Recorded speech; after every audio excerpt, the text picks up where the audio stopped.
2020 has been a difficult year for reviews here at ReviewTyme, with Australian borders being closed, stopping us from venturing to the wider theme park world. That was until we remembered the Tyme Machine we had stored in our garage. This week we will venture back to the theme park that arguably started it all. In its 65-year history, Disneyland has changed a lot, but a surprising number of fan favourites was still there all the way back at opening. So let's jump in the time machine and set the dial back to 1955 as we journey back in time for our first ever historical review for the opening year of Disneyland. Impact: 10 out of 10. Whilst Disneyland may not be the oldest theme park in the world, it's definitely the most influential in the history of themed entertainment. Disneyland would first open on the 17th of July, 1955. That $17 million, 160-acre, 18-attraction park has gone on to become synonymous with the idea of theme parks itself. But Disneyland didn't exactly start its life with the success it ultimately saw. On Disneyland's official opening day on the 17th of July 1955, over 30,000 guests were in attendance, more than double the invited number of guests, with fraudulent tickets running rampant and some guests even jumping the fence to experience the park. Put simply, the park was not ready for the public. Food and drink ran out, high-heel shoes got stuck in the still wet asphalt of Main Street, USA, and the Mark Twain steamboat sank from too many passengers. But the park survived that fateful day, which would go on to be known as Black Sunday, with television stations immediately deeming the park a failure. However, in just 2 months' time from that fateful day, the park would welcome its 1 millionth guest, and its favour would only soar from there. The popularity of Walt's Magic Kingdom was instantly apparent, and huge expansions to the park began almost straight away. 1956 would see the addition of Tom Sawyer Island and Davy Crockett's Explorer canoes. 1958, Alice in Wonderland and the sailing ship Columbia were added. And 1959 would be the biggest year since opening, with the entire overhaul of Tomorrowland, starring the brand new Disneyland monorail, as well as the Matterhorn. Disneyland was instantly a hit with guests, and ultimately became synonymous with America itself. One of the biggest impacts Disneyland would have on the realm of themed entertainment is the first major usage of the hub and spoke theme park layout that would go on to be copied by countless parks around the world. The layout of Disneyland resembles a wheel, with a hub or plaza in the center, with streets emanating off it towards each individual land, with the entire design created to ease guest flow and prevent backtracking in the park. Attractions: 8 out of 10. Upon opening, Disneyland had a surprising number of attractions that are still around today, and a lot of which are thought of as classic Disney rides. But not quite every opening day attraction proved that it could stand the test of time. Entering the park, you were welcomed, as you are today, into Main Street, USA, the land that has arguably changed the least in the last 65 years, with most of the opening day attractions still existing in one way or another. In 1955, you could travel down the street on a horse-drawn trolley car, pop into the Penny Arcade for some old-timey amusements, catch a silent film starring Charlie Chaplin in the Main Street Cinema, or board the Santa Fe and Disneyland Railroad for a grand circle tour of Walt Disney's Magic Kingdom.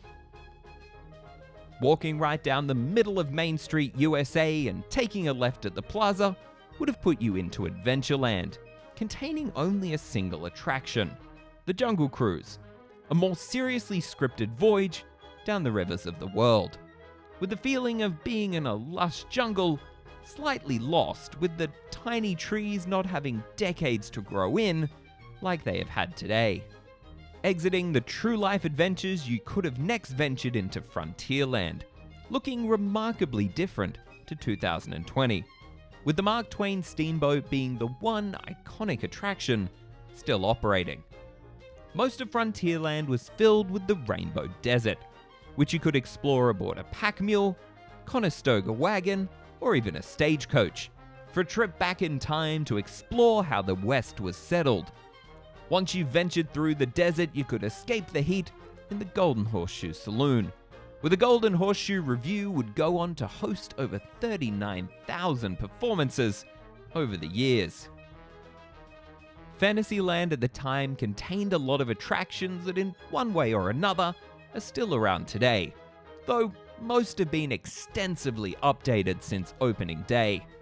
Favorites from back then and still today include Mr. Toad's Wild Ride, the Mad Tea Party, Peter Pan's Flight, as well as Snow White's Scary Adventures. A downgraded version of Storybook Canal Boats also existed, called Canal Boats of the World. However, after only 2 months of operation, it was closed to become the Storybook kind. And of course, we can't forget the greatest attraction of them all, Holiday Hill, a literal hill on the future side of the Matterhorn. If any land is barely recognizable today, it has to be Tomorrowland. At the time filled with bizarre corporate sponsorships, with the only opening day attraction still operating in some capacity being Autopia. Most of the attractions that did exist were screen-based, including Circarama USA, a 360-degree film where you could view a tour of the West, as well as Rocket to the Moon, a simulated spaceflight. A number of walkthroughs were also contained in the land, including the Monsanto Hall of Chemistry, a hands-on science exhibit, and the Aluminium Hall of Fame. Yes, in Australia, we say aluminium. Of course, once you've admired the aluminium, be sure you take a ride on the Phantom Boats, where you could drive your boat around the waterways of Tomorrowland and see not a whole lot. Atmosphere, 9 out of 10. A day out at Disneyland was a true event. Families would travel for countless miles to visit for the day, dressing up for the occasion. Whilst there wasn't a dress code per se, there was definitely a trend that park guests seemed to abide by. Women would wear a patterned dress or a skirt and blouse, and the men would wear well-pressed trousers, a collared shirt, and leather shoes. Very different to the Crocs, Spirit jerseys, and mouse ears we see in the park today.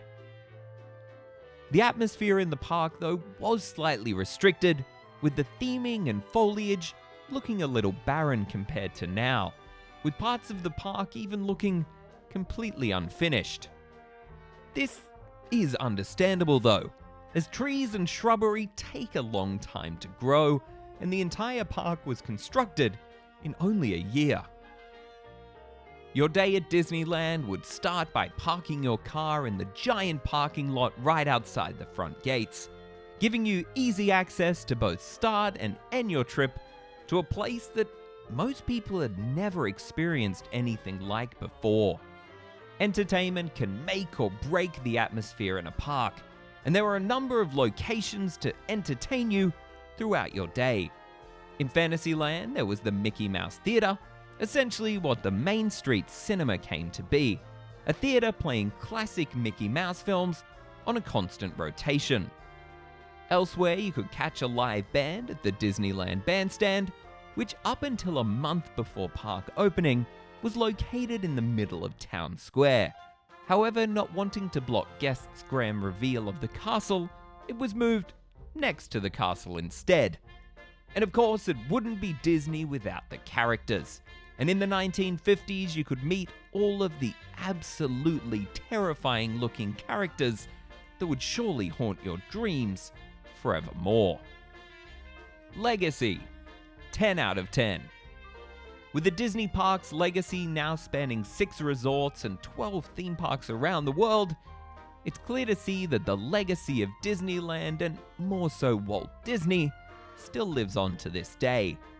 The one thing tying together all of these resorts is their own Magic Kingdom style park, which is their own interpretation of Walt Disney's original. A large number of attractions from the opening era of Disneyland would go on to become iconic mainstays of the Disney brand, and almost every major land would go on to be replicated in one way or another at each new Disney resort around the world. But the legacy of Disneyland can also be found much closer to home in the resort and surrounding area itself. What started as a single theme park, giant parking lot, and a hotel not even owned by Disney is now a sprawling resort with 2 theme parks, 3 hotels, and a massive shopping and dining area. Even outside of the Disney bubble, the Anaheim resort area contains numerous third-party hotels, restaurants, attractions, and more. A whole lot more than the orange groves which still surrounded the park upon opening. Final thoughts. It's clear to see why Disneyland is still so talked about and loved today, 65 years after it opened. Disneyland changed the entire industry of themed entertainment, and every single theme park built today is influenced by the decisions Walt made on his Magic Kingdom all those years ago. Whilst people will always argue about what the best decade for the Disneyland resort was, it's clear that all of that magic started way back in the opening year. After crunching the numbers, Disneyland 1955 gets a final historical score of 93 out of 100. From the home of all things theme parks, I'm Luke for ReviewTyme. Thanks for watching, liking, and subscribing.